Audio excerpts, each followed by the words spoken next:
And we are now joined by the winner of the Gold Bowling at the Glen, driver of the number 9 Napa Auto Parts Chevrolet for Hendrick Motorsports, Chase Elliott. Chase, congratulations. Thank you. We'll go ahead and open it up for questions. Please raise your hand if you have one. I'll get a mic over to you. We'll start over here to the left. Dave Sully, Area Auto Racing News.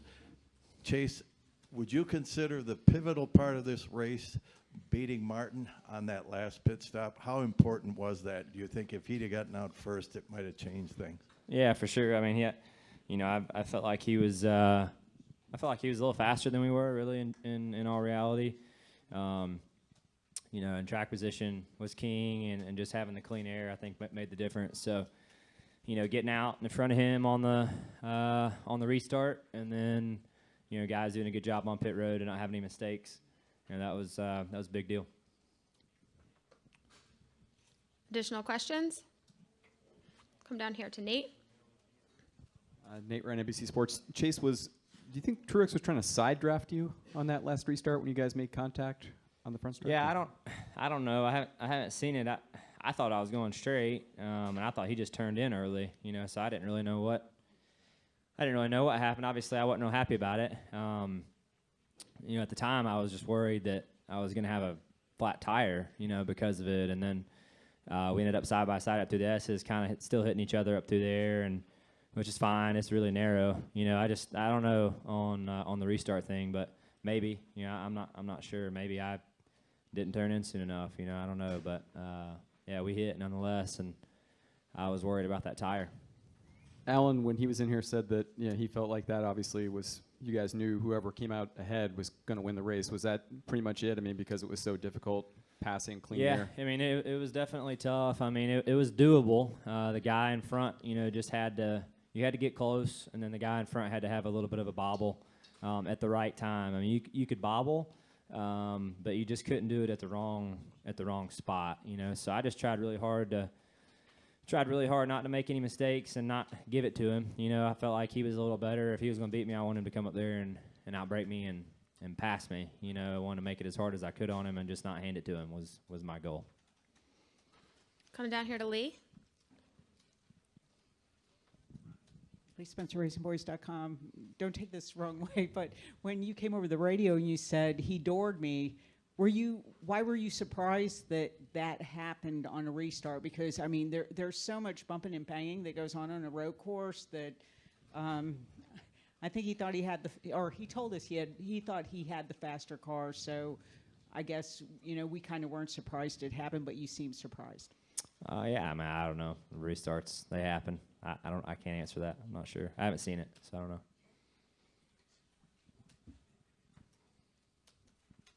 We'll go right behind him. Sean Varga with the Corning Leader. Would you consider this to be almost kind of a dream weekend with as fast a car as you've had just every day of the week?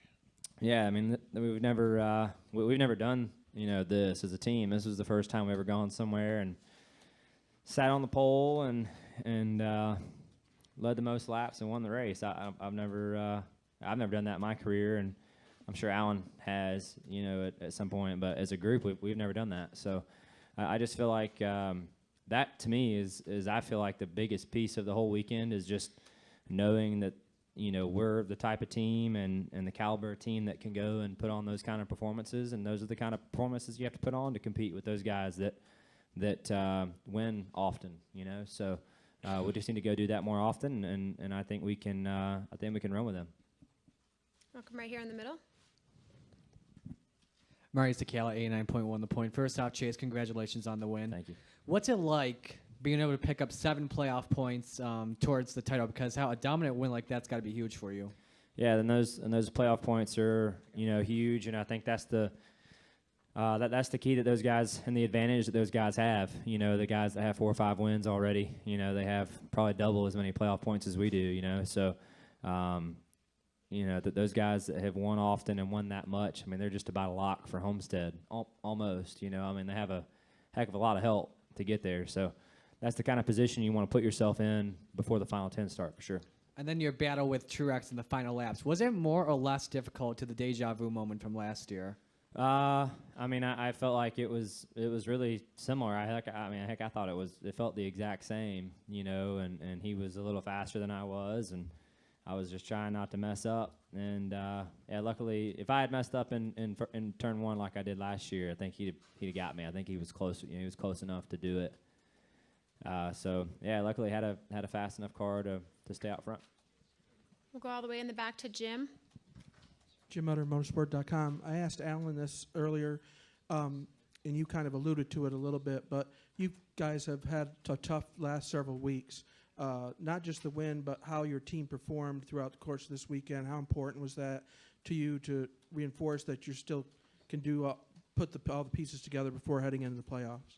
Yeah, I think it's huge, you know, and yeah, the past month and a half's been awful, you know. I mean, and we've had fast cars at times. It wasn't just a complete lack of speed, you know, but one thing or another ended up for a bad weekend. So yeah, to kind of have a weekend that wasn't as poor as the last 6 have been was really nice, and then the way we did it, I think, was the biggest thing. You know, like I said a minute ago, we've never had a weekend like that in my career, you know, showing up, qualifying on the pole, and lead the most laps and win the race. You know, I mean, that's the kind of weekend you want to have, and that's the kind of team and the kind of effort you have to put on occasionally and often to compete with the guys that you're going to have to beat in this deal.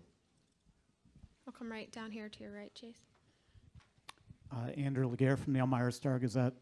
A short list of multiple-time winners in this race, shorter list of repeat winners. Just your thoughts on the significance of that, and also adding another notch to your road course resume. Yeah, it was, you know, like I said, just the weekend and how things unfolded. I hate to keep harping on it, but I just think it's a big deal how this weekend went and just the effort that we put in from the time we unloaded in practice to mock qualifying in practice to qualifying, starting the race, being mistake-free. Those are the kind of weekends you have to have. And, you know, mistake-free weekend with as good of a car as we had like that, you know, those are the kind of performances and the results you can get from it. So that's always the goal. Are there any final questions for Chase? We'll go over here to the left and then back down to Lee. Chase, last year you had to worry about the fuel plus Martin. This year you had to go further, many more laps holding him off. Which was more difficult, the last year because it was the first, or this year because of more time? I mean, that's tough. I mean, I felt like Martin was closer to us this year than he was last year in the closing laps. So that was a little different. You know, obviously wanting to get that first win, you know, was a big deal too. So it's tough. I just definitely felt, you know, as the race went on today, I felt like I felt more comfortable in that position, and you know that's a good thing. And that's something that's a position you have to be comfortable in. So, and the only way to get better at that is just to be in that spot more often, you know. So, happy to have had a pressure filled situation and be able to come out on the right end of it. We'll wrap up with Lee. William Byron had a rough day today. He had contact with Kyle Busch, and Canals pretty much told them to, you know, stand up to him and not take his crap. You were in a similar situation with Hamlin in the past. Do you have any advice for Byron? You know, just No. I don't. No, William will figure it out. He's a big boy and he knows how to handle things. So that's their deal. All right. Thanks, Chase. Thank you, guys. Congratulations. Thanks.